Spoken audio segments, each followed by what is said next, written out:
Spoken Labour. I haven't thought about flying for a long time. I haven't dreamed of that moment when I was alone above the clouds for a long time. I haven't dreamed of waking up in a room surrounded in blue and green grass for more years than I could dream of remembering. I haven't walked back into the past or scratched on the doors of my origins, where it all came from, since I held up that cape for the last time. Return to Cape Town 10th Year Anniversary Edition is a revised version of Andy N's first poetry book. The book can be purchased from Amazon and it contains numerous additional material. Spoken Label. Hi, it's Andy N from Spoken Label. Thank you today for streaming or downloading another episode of Spoken Label. Spoken Label was originally set up on beginning of 2016 and as of speaking has currently nearly 300 sessions. The full archive is available on Spoken Label bandcamp.com. Although it is available for free for stream and download if you wish, I am always grateful for any sort of kind of donation to enable me to keep the running costs of this podcast going. And enjoy. Take care. Bye bye. Spoken Label. Hi guys, Andy N, Spoken Label, back in the house. I nearly said on the Tuesday evening, but it's not going out tomorrow night. It's a Monday evening, so we're on Zoom. Got a local artiste with me today. I would hesitate to call this lady with me today just a writer because she's far from that. She's a great writer, but she also does so much else. So I'm going to let the lady in question introduce herself because we've not met before yet, but she lives very near where I work actually. So I suspect I might be having a coffee with her soon. So Heidi, obviously, tell people a little bit about yourself, introduce yourself, of course, and tell us about the beginnings of your creative journey because I've hinted at you are a fantastic writer, but you're not just a writer. Thank you, Andy. Thank you for that. The lady, lady speaking. So my name's Heidi Hinda Chadwick, and I am a local writer, born and bred in Manchester. Currently living in the hub of the city centre.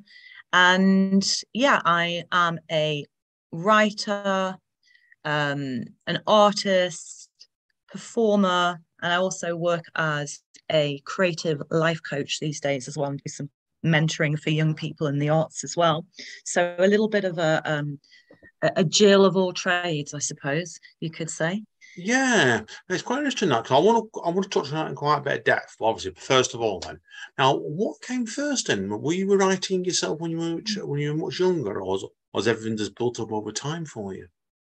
One of my earliest memories, Andy, is so to answer your question directly, no, art came first.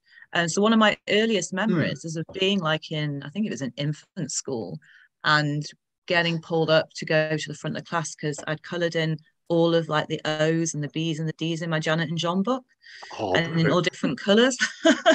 And apparently that wasn't appreciated. I just had this memory of being called up to the front of class and being told off in front of everybody and then having to go sit down again. And, bless. That seemed like the obvious thing to do.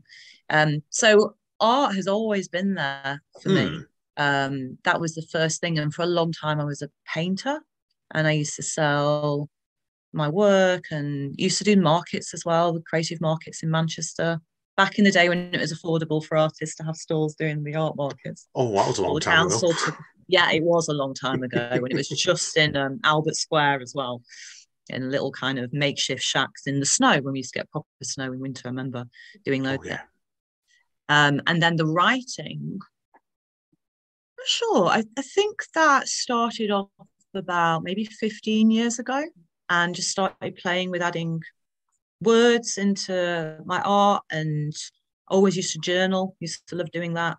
And then I just started writing short stories, and I began to go to an amazing writing group, the Women's Writers Group, that's been meeting for a long time. And what I loved, I tried a few writers groups. It's interesting is I went on Meetup, I remember, looking at writers groups to attend, and I think I went to one in a Weatherspoons or something in Manchester, and no offense to anybody, but it was full of like middle-aged blokes writing like sci-fi with women with huge like cone tits and stuff. And I was sat there thinking, don't think this is the right group for me here. No. And then I managed to find this writers group, and I just absolutely loved it. Like women of all ages working in all different kinds of writing, really great feedback.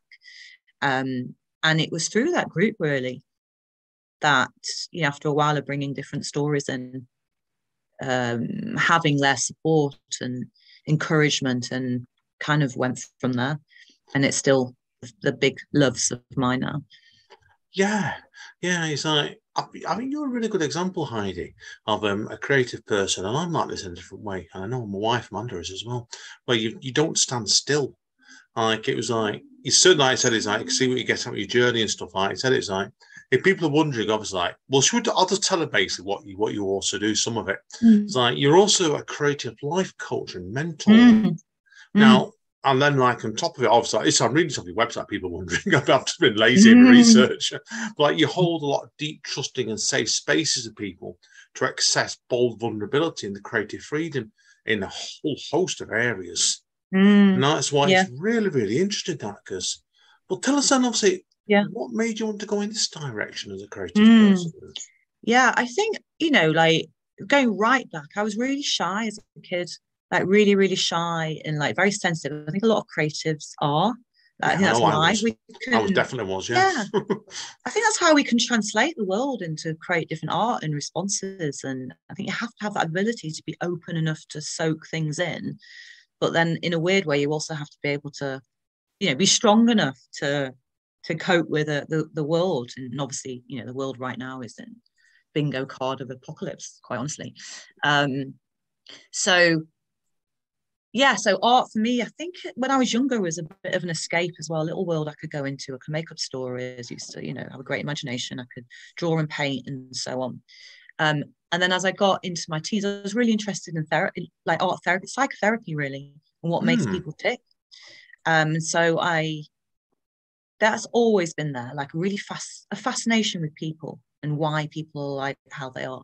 And it wasn't until I trained to be a yoga teacher to begin with. So I spent 20 odd years teaching yoga when there were only a few yoga teachers in Manchester. Oh, wow. The thousands of them. And I stopped teaching a few years ago. Yeah, I know it's everywhere. It's great practice, obviously. And then I became an art therapist as well in my 30s. And actually didn't really want to be an art therapist per se, but I wanted to work with the facilitation, have the tools to run creative workshops with people. So I was doing a lot of stuff with movement, bringing the yoga stuff in, painting, writing, but knowing that I had the skills to hold stuff that might come up for people, because obviously art can be incredibly cathartic and healing, and it's really powerful. So yeah, and then that changed over the years, and I studied creativity coaching with Eric Maisel. If you've not heard of him, I absolutely recommend checking him out. He's got some amazing books. And he was like the first creativity coach, really. He just worked. He was a psychotherapist that ended up just working with artists, because he realized that people who are artists were born differently. Like they have to have a sense of meaning for life and like understand things deeper. So he devoted like his life to working with creatives, developed this whole creative coaching work, which for me kind of brought everything together, like the psychotherapy aspect of it, the human nature, the mythic side of it, but particularly working with creative process, which has always fascinated me. So that's what I do now, work as a creative life coach. So working a lot with artists and writers and performers, but also with anybody who's lost touch with that creative spark and that flow in their life and just wants to get a little bit of that vavavoom back again. And when we work on one area, it impacts all the other areas of our life as well. And absolutely love it. Really, really love it. No, I can get you completely. You can tell from talking to you then, like you've got a big love on it. And it was like, I was just looking before and wanting your the Creative Genius page on Facebook. And I can see you've got a lot of love for all kinds of circles, like where this is a bit of a random off topic, this one, but like you've been recently helping out with a dear friend of yours, Giles Mountain, haven't you, for his mountain bear sounds and tour? Yeah, it didn't happen in the end. He was going to come to Manchester and then it didn't happen, but he will. I will get him up here. Yeah, he's this is like one of these things as well. He's probably similar age. I don't know how old you are. I'm not going to ask. I don't mind. Kind of, I'm 50, so nothing. Yeah. Okay. So same. We're on the same age, and Giles is as well. And he's given up his city job. He lives down south, and he's got, I think, 4 kids. Kind of been in that kind of role and position for a long time, and he's just given it up last year to focus on his art, his creativity, which is doing sound work and working with different instruments and doing voice work and stuff. And he's amazing. He's got the most beautiful energy, and he's doing really well with it. And it just shows you as well that there's never too late to pursue your creativity and to go for something that you absolutely love doing and trust in that. And so yeah, I said to him, we should do a tour, go around the country, because I've run stuff at mine. Like, I used to run a speakeasy at mine. I only did a few nights. I just absolutely loved just having people that were like either crowdfunding for albums. And I remember getting this guy, Omar, who used to busk in Manchester, used to play like Spanish guitar in Manchester, young lad. Beautiful. I probably saw him. Yeah, you might have done. I think he was often around King Street, and I just got chatting with him one day, and kind of would see him over X amount of months, and always have a natter. And then when I put this night on, I asked him if he wanted to support the guy that was playing, and it was amazing because he got to do all his crazy sounds, like looping this, that, and the other, very spacey, that he couldn't do out in the public. He had to play like familiar things. Yeah. So I love doing things like that, like a bit like yourself, creating a container for people to come and yeah, definitely, because I'm always like got my hands in, probably like you, lots of pies, and probably too many half the time. Me, that's my problem. Yeah, like it's I'm working on like I think I do ambient music myself and devotion and buckle. And I've got an album on the way with Amanda at the moment, because Amanda's a fantastic writer in her own right. So I'm recording bits of her writing and putting music over it. But then I've got another band on the go. My friend Polly, who lives in Huddersfield, and she's another incredible writer. But she wants me to go and do music like Godflesh, which is a lot more heavier. So full on drone metal. So, but yeah. Best way to be. Amazing. Yeah. I love it. It's so exciting though, isn't it? It's possible collaborations and I love working with people. Even if it doesn't always work the way you want, it doesn't even work out.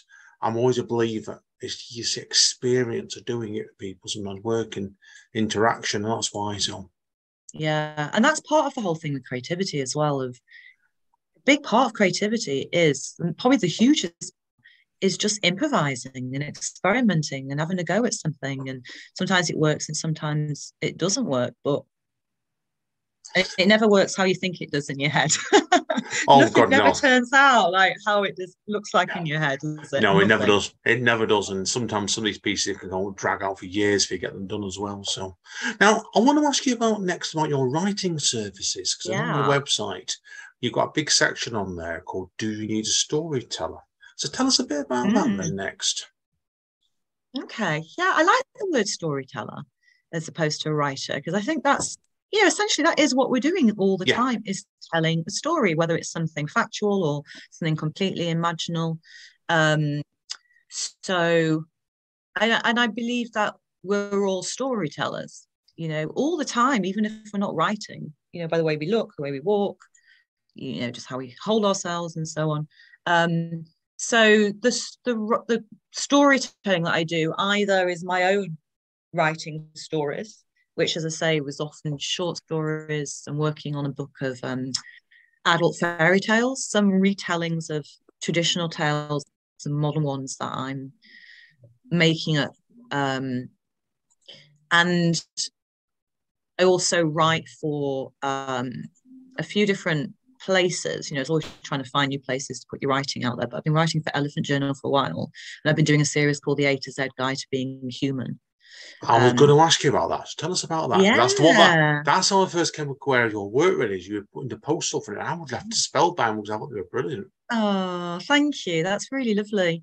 I don't know what it is. I like having these. I need to give myself structures, as I'm not very good otherwise. So this came about, I think, from not this year, but the beginning of last year. And I had a couple of pieces. Just had our first year of COVID. So I had a piece about loneliness and a piece about disappointment. And I think it was a friend of mine that was saying, if you did these, like, once a week or once every other week over the year. You'll have 26, you'll have the whole alphabet. You can maybe do a little book. And I was like, oh, that's such a good idea. I haven't quite finished them yet because obviously life gets in the way. So it's just that. It's just I like to write about life. Like I started blogging a long time ago, probably when it was quite new on like Blogger, I think it was. So I've always written about life and creativity and soul and living and just being human, you know, all the kind of psychological stuff as well that I mentioned before. So this series is still ongoing and it is available on my Elephant Journal page, which, you know, if you do go to a website, you can access it through there. It's a little bit sporadic, but it's a platform to put stuff out there, basically. Just trying different things at the moment. So there's that side of it. And then also I work as I create courses for people and do content writing. So that's kind of more like the day job work. I'm very lucky in that I get to write for a living, even if it's not all my own stuff. But I've actually been really lucky in the work that I've done has been interesting, and I can put kind of need to get you talk to my wife Amanda, because need to get you talk to my wife Amanda. She does a lot of content writing herself for a living as well during the day. So it's really interesting, I think, for people to get into. So I know on what Amanda's story was like. How did you get into the content writing? It's, I think, a mixture of, how I got into it and how I got this work that I've been doing for the last year, really, with this company in London, is it was the beginning of lockdown, and I found myself, like a few people, full of creative energy. Like, obviously, people had different responses, didn't they? Some people went into freeze, into panic, survival, all of that kind of stuff. But I just found I had a creative energy. And it was the thing anyway. You could just see, at the beginning of lockdown, the amount of humour, the stuff that people were posting was unbelievable. It was, the creativity that's where we go to, isn't it? As humans, I think. It's like the first step we went to. And a friend of mine that lives down south, I don't even know how we decided to do this. We just thought, let's make a course together. Like, she's quite similar in the things that she does. And we ended up making a course called Write Your Book in 6 weeks. Wow. And 6 weeks. Do you know what, Andy? Oh my God, we've run it 3 times, and it is, I have to say, it is one of the best writing courses people have actually said. It is. Wow. It is amazing. And so we did the first one completely live, and we had like a group of 30 people from all around the world, because obviously Zoom days, you're suddenly like, whoa, you know, you can have people on there from anywhere. That was really exciting. And and we recorded all these videos, we made workbooks, and we worked really well together. We'd never collaborated before. We realised we worked really well, like, you know, where she got excited about spreadsheets and her eyes lit up, I'd be excited about, you know, some research for the topic that we were doing. So it was a perfect collaboration. So we ran that. That was really successful. We did it again later in the year, and then did it beginning of last year. It's now available as a digital course. And then actually it was through my friend. She ended up getting work doing kind of development for this, say, women in business company in London, and she brought me on board as well. And so far it's been really, really interesting, and it's brought up other opportunities as well. And I think as a writer, actually, it's really good in honing different kinds of skills. So not just the imagination, writing your kind of stories in that way, but the more technical aspects, which was always slightly like, you know, I think because having come from being a painter, I've never had a problem with the imagination side of things and the quite lyrical descriptions. But when it comes to the technicalities of how to format and, you know, all that, the structure kind of stuff of it, I learned a lot from the writers group, but also from doing content writing and transcribing and stuff that you might be like, okay. But actually, you know that it's feeding your resource pile for what you do. Yeah, no, I agree. I'm always a believer as well with creativity as well. Once you've mastered one medium, I think you trained your brain, and then you can move into other fields. And then once you've mastered one, then the second onwards, I think, are easier to do sometimes. Yeah, that's like a muscle, isn't it? Yeah. I think it's a muscle, and you kind of keep progressing and you keep building, and you can't see what, you know, you look back over a year ago or something and you go, wow, okay, I've got really developed these skills here. I didn't even realise that, you know, maybe I'm really good at this, or I actually really like this, or I don't like that side, and I'll put that side down. And, you know, it all feeds back into Yeah, but just thinking about now, I think actually where you kind of saw my writing beginning of this year was a 100-day project I was doing. That was the one. That was the one. I had made it a 10-day project. Yeah, do you know what? I love doing stuff like this. I did a 40, so I'm nearly 50, I'm 50 in February. But before I turned 40, so obviously a decade ago, I decided to do a 40 days before 40 project and did it as a writing thing and just going through lots of things in my life. And I really liked it. I've done another one since. And then obviously doing the A to Z things. Then this 100-day project is an extraordinary artist and somebody who really supports the arts. This woman, I can't get her name. I think it's Salika Julued. That's completely wrong. I know that's completely wrong. He's married to John Baptiste, the amazing, beautiful musician. But she's a massive supporter of the arts. And I think it's just the 4th year of doing this 100-day project. Anyone can join and you can do whatever. And I was like, oh, it's a really good way of getting back in and actually doing smaller pieces as well, which was quite new for me because I normally do more prose. So to keep these quite short was a really, again, that gave, I don't know, weirdly, having a shorter piece made me bring in different things like bits of memories and gluing bits of stuff together. It was a whole different way of writing. I really enjoyed it as a practice. I did something when I turned 50 this year, or last year actually, when I wrote to it, because I tend to do it every year with Napawino, National Poetry Writing Month. Last year, I've got a spare copy when we meet, I'll keep it aside for you. I did something called Haiku of Life, where I wrote a haiku for every year of my life over one spell last year. So I picked out one little memory and basically wrote a haiku on one memory of each year I did. Although with some of them, I had to go and ask my mum and dad because I couldn't remember anything. Do you remember something from every single year of your life? No, I had to ask on a couple of them. So that's the best way to put it, right? So, and someone's a bit more selective. Thing to do. Yeah, I'll take a copy of you. I've got a spare copy. So good. I remember coming back from one weekend because my art therapy training was in London. I had to go down like 2 or 3 weekends a month, and usually it was on Megabus. That's a whole other, we don't want to go there, but the times when I felt flush and I could get a train down instead. But I remember on the way back once I spent the whole time writing haikus on the train, just what you could see and like people, the way that we're leaning and sounds and stuff, and it went very fast, that journey, and it was such fun to do that. It really makes you pay attention, doesn't it? It's lovely. Yeah, it does. It's a good way to train your brain sometimes. It is. And I have spells, and for people who was wondering, I'll do a load in one day and I won't write them for about a month or two. Just it's mood sometimes anymore than anything else. So now I want to ask you a couple of things to start wrapping up in this chapter. I want to give you time to do a bit of reading for us today. Now I know you did a play thing, didn't you, fairly recently? I did. In the end of May, I believe it was. Yes, called Ejaculation Falls. So I want to learn about that next then. Tell us obviously first of all about where this came from and how did it go?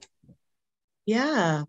You really have been doing your research, haven't you, Andy? I'm very impressed. You could be a detective, actually. I'm a wink and a prayer man rather than a detective, right? So, tell us about that next seriously. Right? Yeah, so that was, I saw that on the Arts Council job listings, and one of the things I wanted to do for probably for a long, long time in my life, I mentioned about the shyness thing when I was younger, and I kind of I don't know, I guess I swallowed my voice quite a lot in lots of ways. And then there's been a big reclaiming of that for me, which is interesting as a writer. And part of that is now wanting to do more embodied work, which is, stand in front of a crowd and have that real audience engagement and all that, the moods and emotions and everything from that. And then doing performance as well. So I saw this and it was a call out for 5 non-performers. And it was with this beautiful, really extraordinary Finnish director, Essi Rossi, her name is, that was coming over to be part of a kind of small grassroots Manchester festival called Sick Festival. Don't know if you've heard of it. No, I haven't. But again, there's lots I've not heard of. So yeah, I had heard of it, but I'm surprised that they don't. I think their publicity isn't very good, to be honest. But they're like a mental health and arts festival that run every year. I think it's every year that they run this. And then they also do a big part to do with sexuality as well. So the director, Essie, she was looking for people to speak about their aspects of sexuality. And that is a big area that I like to write about and explore as well. And for me, sexuality and creativity are the same energy. They're just different ways of expressing that energy out into life. So a lot of my work, actually, a lot of my courses that I create are very much about connecting with both of those. So I was really interested and I applied. I haven't done anything like this for a long time, and then got the part and absolutely loved it, Andy. It was pretty much 3 weeks working in a closed space with beautiful other people, all of us straight away from the first day, really connecting. And we were looking at finding our own stories. We had certain questions that were set by SC and things for each of us to explore. But it was very much like being that storyteller of our own lives and around our sexuality and our journey around that, and things that have come up and the differences and things that have been challenging, stuff we're celebrating. And it was really beautiful. We did it for 2 nights to the public. We had Danny Boyle come to the first night. Yeah. Left us an amazing review as well. I know. I was like, result. Just get in there, I would have said. Yeah, it's all right. My first debut night. But it was an amazing piece, and the whole thing for her was getting other people to go away with questions, go away with finding their answers to the questions that we posed to the audience. And we worked with a sex therapist, and we had a Q&A afterwards with us and the director and the sex therapist, and people were really sharing quite intimate details about their lives. And for me, that kind of performance that is very vulnerable and real and connective really makes me feel excited about wanting to even go further with that in myself. I've got some ideas of things I want to explore and play with going forwards. And good. Well, that's with my next second last question. Actually, we'll move on to that now. Coincidentally, actually, but I always like when 2 last bits I like to wrap up the chat bit is I like to ask an artist and the writer like yourself, what plans do you have next? And so carry on with that train of thought. Look at that. Yeah, It led there perfectly. Naturally. See, that's a good flow, isn't it? Well, I want to finish my book of these fairy tale books, and they've been going for quite a few years now, and I go, right, and then it's like, and stuff goes in a drawer. And actually, a friend of mine, and he's an illustrator, incredible illustrator. We started collaborating last year. I think it was last year, on these stories, and we decided, it would be beautiful is to make it a nice, almost like a coffee book with her beautiful arts, like plates, and then these stories. So we started doing that for a while, and then that disappeared, but I want to get back on that. But I've been really inspired recently by reading short stories by kind of like modern horror writers like Kirsty Lomas. And if you've read any of her stuff, Scottish writer, very macabre. I've got this is what I love now. Perks of the internet. Kirsten Lomas. Yeah. No, there we are, found her. No, I hadn't. I found it's weird because I don't tend to do short stories. I'm just going to find the other one as well. That got me into this. Very macabre, but really, really beautiful. Oh yeah, Mariana Enriquez. I think she's an Argentinian writer. And she's got a couple of short story books. I think one of them won a big prize a few years ago. And just love, they're dark, but they're also filtered through like the political aspects of Argentina and the whole regime, which was quite dark and spooky, not like traditional spooky stories, but really beautiful. So it's just, I think I quite like to go a bit darker in my writing as well. And I love horror films, so bring some of that in. So that's what sort of horror film? What's your favourite horror film? Then go on, I've got to ask you. You must have a couple. Are you into horror? Amanda is more than me. I can name a couple I do like, but I like weird ones. Okay. I'm a bit weird. Oh, I've probably seen them all. I'm literally obsessed with horror films. Well, I think my absolute favourite has to be The Thing, the Kurt Russell, the John Carpenter. Oh yeah, well, it's a classic. It's a classic, isn't it? So. Oh, it's a classic. I can't, I could watch that over and over again and not get bored of it. I think the animatronics, the paranoia setup, the music, and all of that is amazing. And then I like things like there's a film called The Ruins, which is about a group. I've heard of it. I've heard of that one. So yeah, it's pretty nasty, but for some reason I find it really comforting. I can watch it for comfort. I don't know what it is about that. My sister has that as well. We can go turn to like a horror film that we like and that are really sick and go, yeah, let's put that on just to kind of, something nice to watch for the evenings. But a nice, but a gentle listening of watching. I know what Amanda's like. She has me watch because she got me to watch all 15 seasons of Supernatural over tea. No, we're not seeing that one. American Horror Story is good. Did she watch that one? She loves American Horror Story, Yes, and she so loves good. American Horror Stories, because there's a spin-off series knocking around now as well. Yeah, I've not seen those. I need to check those out. Can't tell you. I can't tell you. You even meet my wife; she'll tell you about that. Yeah. No, I look forward to it. No, that'll be. My favourite couple of horror films I do like, and I'm talking about the weird ones now. There's an Iranian vampire film knocking around called "A Girl Walks Home Alone at Night." I've seen it advertised and That's heard brilliant. it's good. Yeah, the soundtrack's really good as well. Nice one. I'll check that out. Full of Iranian, interesting rock, shall we say. And the other one I like is one called The Orphanage, and I've forgotten the name of the director. It's done by a Spanish director. Yes, I know that. They're beautiful. Yeah, really It's a bit like, what's his name? Del Toro. I love Del Toro. Del Toro didn't do it, but he had a hand in it. He executive produced it. And Alejandro Ajo or something his name is, isn't it? Yeah. They've got great imaginations, though. I think all of that Catholic, growing up with all those really insane Catholic images is obviously going to have an impact on your brain, isn't it? And I agree. So apart from that, obviously, you've got a book in mind. Is there anything else you've got planned for the future? Would you like to do another show or anything?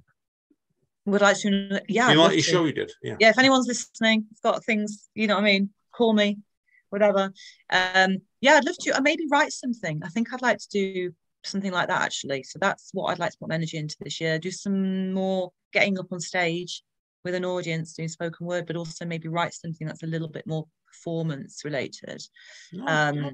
And then I'm learning tarot at the moment. After playing with them for years and years and years and years, I've actually invested to work one-to-one with somebody. And there's some point down there, probably when I hit the 50 in February, when I finish this training, I'd quite like to do some kind of performance stuff with tarot. And I know somebody I can put you in contact about that. So I know somebody. Well, I'm not going to name and shame the young lady on here, so I'll tell you that. No, you'll tell me later. And then just one other thing, just as a kind of aside to that, just because you asked, is running one of my creative life coaching courses beginning in September, which is connecting people to that. It's called the Erotic Key, and you don't have to be scared by it. It's not like you don't have to do anything like sexual, whatever, but it's connecting back to that juiciness, that creative juiciness, and how we can embody that a little bit more, and looking at pleasure and desire and living values and things that get in the way in creative process. And we're going to look at money as well, and the energy of that currency and the language around that. So there is a performance aspect that we'll all do at the end of it as well. So I'm looking forward to putting that out there as well. So it's combining all of those things. No, I think it's a good thing. Like you certainly, like you people who I've guessed by now, you've got a lot of interest, and I think, like before, you're moving in your own natural directions. So definitely good luck with it. So, okay, I want to give you a chance to do a bit of reading for us now. So we'll wrap up this bit now. If people want to find out more about you, Heidi, where do you recommend people going? Yeah, probably two. Well, actually, let's say three places. One is my website, which is Heidi Hinda, Hinda, HeidiHindaChadwick.com. And then Instagram. I like Instagram. Makes it feel nice on there, as opposed to Facebook. So I'm Heidi Hinda on Instagram. And then I also have a YouTube channel, which I'm actually going to start getting back to this week, putting videos about creative process and different things, which I really love doing. Haven't done anything since last year. So you can find details of that from my website, actually. I'll give you a link to I'll put the links on these on the write-up of this podcast anyway, straight away. I'll have to do some searching on for your YouTube page. I didn't know about that one, but I can send it to you. Yeah, send it over to me because I didn't know what it was. I'll actually find it anyway. So, well, brilliant. Okie dokie then. We'll take a quick break, everybody. Hang around because I'm going to get Heidi to do a few pieces for us next. So I've enjoyed this. It's nice sometimes, Heidi, when you chat to people and you don't necessarily know quite what you're getting. I knew in your case, your fingers in a lot of pies, so it makes it really interesting. So it's been a great you've been a great host as well. It's felt really easy. So thank you. Really enjoyed chatting to you as well. Look forward to chatting to you more. So. Yeah, definitely. Okay, guys and girls, hang around. We shall see you in a moment. Part 2. Spoken label. Hi, yes, and again. Heidi Hinda Chadwick, spoken label. My time for peace and quiet now. Over to you, Heidi. I know you're going to do 2 pieces for us. Over to you. Thank you, Andy. So the first piece I'm going to read is an excerpt from one of the adult fairy tales, and it's simply called Charming. Hero. A small word with such a heavy load of expectation. He sighs and grabs a handheld wire silver basket. Fluorescent lighting is a stark reality slapping contrast to the technicoloured aesthetic of fairy tale land. His office since forever and supposedly into happily ever after, but it doesn't always work out like that. No one knows this, of course. Why tarnish a reputation hinged upon fantasy and dreams? Why plunge a billion romantic yearning hearts into a pit of, oh? He's feeling tired, a weariness right down to his bones, his ivory white, well-bred bones. Fatigued of fancy footwork and wonderless wooing, he had donned his old tweed jacket, slate grey woolen jumper that had holes at the elbows, faded jeans, and had left his chiseled jawline coated in bristles that morning. Deciding that he was bored of eating from imaginary filled cupboards, of flamboyant feasts served by fucking not literally, small cartoon singing birds, he found himself inside a local supermarket standing near the condiments. What did he want?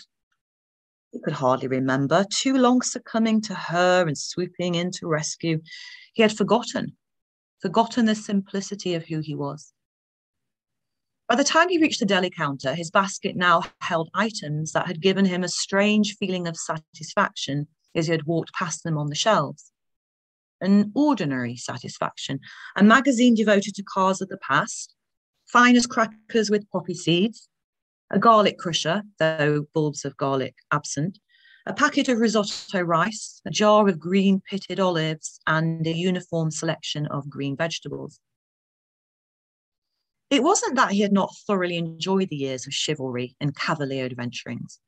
He had, for sure, riding horseback, defeating dragons and beasts, witches gone wicked, and evil stepmothers had thrilled him. The Three Musketeers had nothing on him. But it was her, always her, who had disappointed him over and over again. Yes, she was always grateful and showed that in unadulterated appreciation long after the storybook had spoken the end. But after a while, all his heroics and dashing daredevilry had become tiresome for him. Needing to prove his manliness and prince credentials wore on him like an over-repeated story. All he wanted was a cup of tea and a sit-down, a quiet night in by the fire, sharing time in each other's company without the grand fireworks and extraordinary epic extravaganzas. And as beautiful as she always was, his fair maiden always turned out to be pretty high maintenance. He had had enough. He yearned for a fresh start, a new life, devoid of prince and charming. And that's how he found himself stood in front of the cheese counter. Can I help you, love? A soft voice, a slight accent of northern roots long since tangled into a demure life of service, deli service to be clear. He glanced at her, her hair hidden in a white cap, suitable for hiding away brunette locks of curly girl glee, though a few wisps had made their bid for freedom, he noticed. Her eyes bright and shining, cheeks flush pink and lips of ruby juiciness. He noticed all of this, and for the first time in his life, he blushed, stammered, and turned his attention to the array of cream-coloured blocks, triangles, and circular wedges of dairy delight. How about this one? Soft and creamy with a hint of the Welsh countryside. She beamed at him, her plastic-gloved hand holding out a piece of goat's cheese on a small blue plastic fork. He panicked. What was the etiquette here? What the hell was she talking about? Aware he need not engage in battle with said piece of cheese, he took it and put it in his mouth, and chewed, and swallowed. It's good, eh? She was still smiling at him, perhaps with a little more sympathy now. He nodded, lost for words, stood there blinking into the fluorescent lights. She was dressed in jeans beneath the starched white apron, he noticed. Not in a fancy frock, this woman. Why was he aware of that, he wondered. You're not from around here? She was squinting at him now and leaned forwards onto the glass counter, her ample bosom propped as merrily and as inquisitively as she. No, he replied. Just arrived, actually. She nodded. Yeah, I can tell, love. Hey, this might be completely inappropriate, but do you fancy a drink? I finish in an hour, and Well, you seem a bit lost, and hey, I can educate you about cheese. She winked at him. Only kidding. What'd you say? Well, this is strange. A woman propositioning him at a deli counter in her overalls. Is this how it was outside fairy tale land? Okay, why not? He smiled and held out his hand. She took it, and then an awkward exchange occurred whereby she thought they were going to shake hands, and he brought her hand up to his mouth and kissed it. They both giggled. Oh, get you, rather charming, hey? She laughed. Her face was pretty, he noticed. Not in a life of royal lardy-darring way, just pretty, natural, refreshing. He winced a bit at the charming remark. Oh, well, old habits die hard, he guessed, and he made a mental note to work on that bit.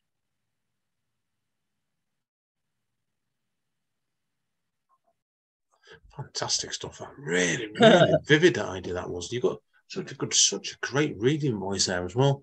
Like Thank you. He definitely should go into doing audio books as well. Another skill. Like it was, I could have quite happily sat there, listen to you about an hour or whatever it was, reading the whole thing out there.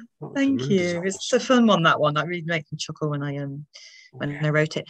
So the second piece is very different, and this is a response to one of the A to Z articles that I spoke about earlier. This one was O for Orgasm that I wrote last summer, and somebody on Facebook, some bloke, I don't even know who it was, wrote a very mansplaining response, which really pissed me off.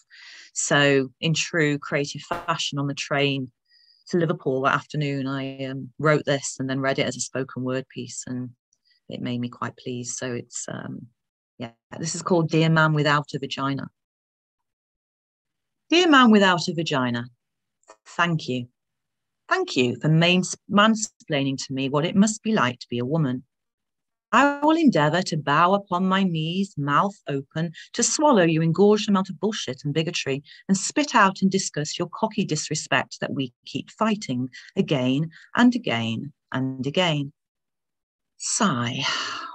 Are we still here? How tiring is this? My knees hurt. Permission for the lesson in speaking up for our own female rights to be over for today? I have taken your notes, spat upon them, squatted and squeezed the velvet blood that drips from my cave upon them, ripped them, burned them, and put the ashes in my Baba Yaga pipe and smoked them. Sorry, you were saying? Thank you for telling me that what is vulnerable for me is veritable bullshit. I hold the monitor in my hand and hear the crying man baby shouting to be heard, to be right, to know what it means to be a woman. How silly of me, silly girl. As if I could dare to deign to drop the truth and demote the penile peril of performance and penetration of one's heart truth. Thank you for making me feel ever so safe to share these secret and tender places publicly and on platforms thought to provoke mindful discussion, open dialogue, and mature, valuable conversation. How ridiculous it is to imagine generic man might just carefully create a response that is not balls deep in superstition and sexist, saggy old story befitting the castrated fear of power loss. Shame on you for trying to push us back into that furry dark box. We will not go back. That time is over. You need to suck it up and hear our pussies speak. Hush, dear, and wipe the sorry cum tantrum tears off your face. Thank you for assuming that by not going into a detailed and private account of all and every manner of my sexual life, that what I have written is purely clickbait, apparently, and self-promotion. I'm a writer. That's what I do.